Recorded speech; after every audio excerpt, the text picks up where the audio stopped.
church, okay, a church in Kisii was forced to intervene and bury a villager whose body had been lying in the morgue for about 3 weeks. Now, this is after residents of Mokongyonyoni village in Nyakoe ward, Kisii County, refused to help in the funeral plans of the late Lynette Kerubo on grounds that she was not involved in any village matters when she was alive.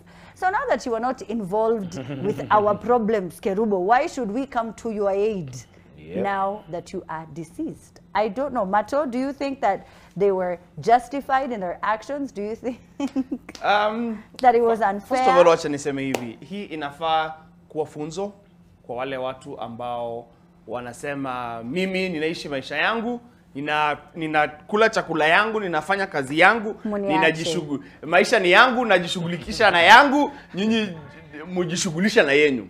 Because sasa hapo the burden is left on the parent. Yes. Because the parent is the one who's going to bury the child. Or in case if it is the other way around, you know, whatever. It is other people after wewe umefanya zile vitu wewe ulifanya ama haukufanya zile ambazo haukufanya, the burden is left on the other people. Yeah. But still, I am glad at least the church came through for the mom, because the mom is the one who the burden fell on. Once the villagers decided huyu mtu atumjui na tumtambui, lakini it is very important to show up for the people around you. If it is your village, your community, just show up in one way or another.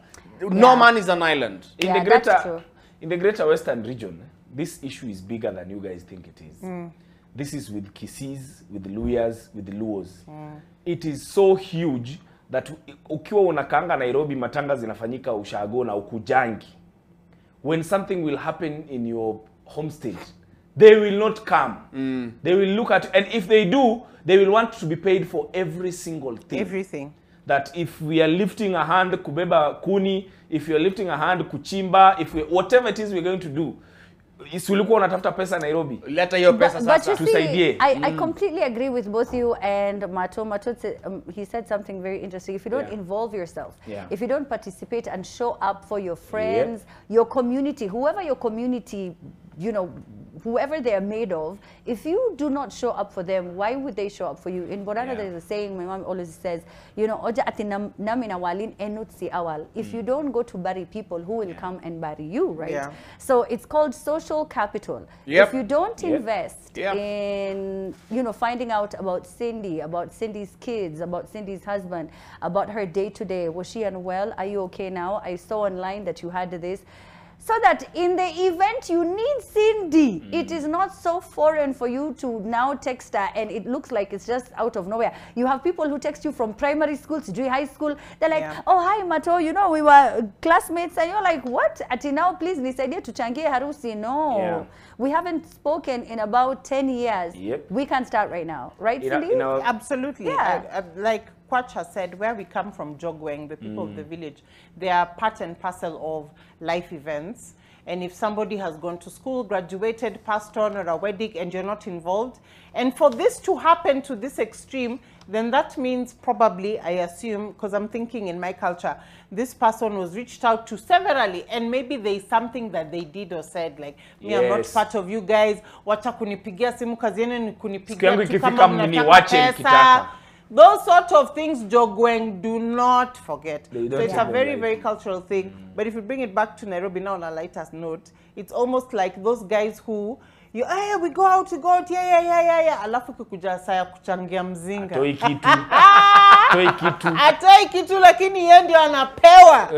Yeye ndio anamchu. Alafu anakuja na beste wake. Hao ndio anakumalizia mzinga na wajatoa do. In fact, most of the time, people who post videos of drinks, of people, you know, things being popped at the club, they have not paid for them. Mato, nikikwambia wenye wamelipia, rarely do they take out their phone. Ni wale vinyangarika wengine. No, tukilipa wanakuanga wana record video. Of course.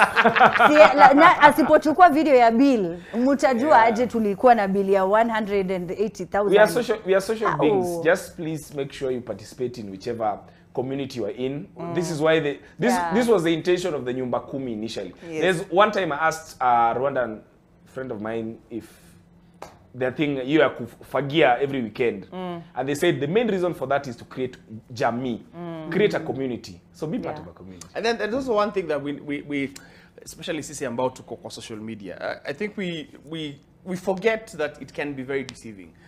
Just because you see me okay, you see me quote unquote thriving or pale social media or every day, because I mean hapo ni ofisi kuna job fulani tunachapa.